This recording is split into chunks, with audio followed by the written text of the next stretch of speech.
Le dispositif fiscal Malraux, c'est quoi?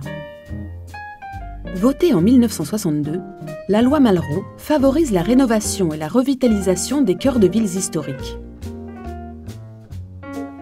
Celles-ci peuvent en effet protéger leur patrimoine architectural en mettant en place un plan de sauvegarde et de mise en valeur visant leurs sites patrimoniaux remarquables. Ce dispositif permet à tout contribuable payant plus de 10 000 € d'impôts de devenir propriétaire d'un appartement d'exception en bénéficiant d'avantages fiscaux importants en contrepartie du coût élevé des travaux engagés. Comment ça marche? Le principe de cet investissement immobilier est très simple. L'investisseur achète un logement dans un immeuble de caractère à rénover et 30% du montant des travaux pourront être déduits de ses impôts, hors plafonnement des niches fiscales. Le montant des travaux pris en compte est plafonné à 400 000 € pour une période de 4 années consécutives. Ainsi, l'investisseur peut obtenir une réduction d'impôt allant jusqu'à 120 000 € sur 4 ans. Prenons un exemple. Au cœur du Vieux-Lille se dresse l'immeuble Les Pénitentes à l'architecture typique du Nord. Ce couple souhaite investir dans un bel appartement au sein de cet immeuble. Il gagne 150 000 € par an et paye 33 000 € d'impôts. Le prix de revient de l'appartement est de 392 000 €, dont 333 000 € dédiés aux travaux nécessaires à sa réhabilitation. Comment calculer leur avantage fiscal?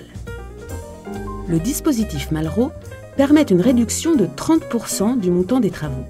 En multipliant le coût des travaux, soit 333 000 € par ce taux, on obtient donc une économie fiscale de 100 000 € sur 4 ans.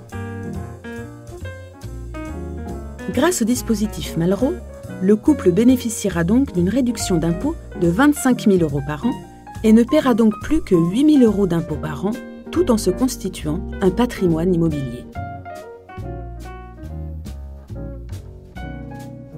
Pour pouvoir bénéficier du dispositif Malraux à 30%, le bien doit être loué pendant 9 ans en résidence principale et le plan de sauvegarde et de mise en valeur de la ville doit être approuvé.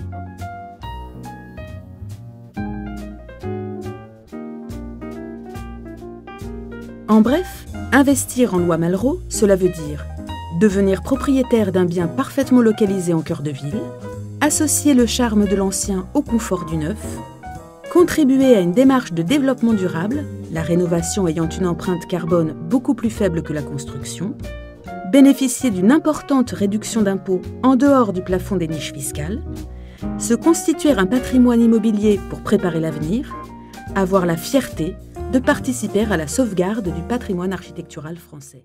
Avec Histoire et Patrimoine, investissez dans la sauvegarde du patrimoine.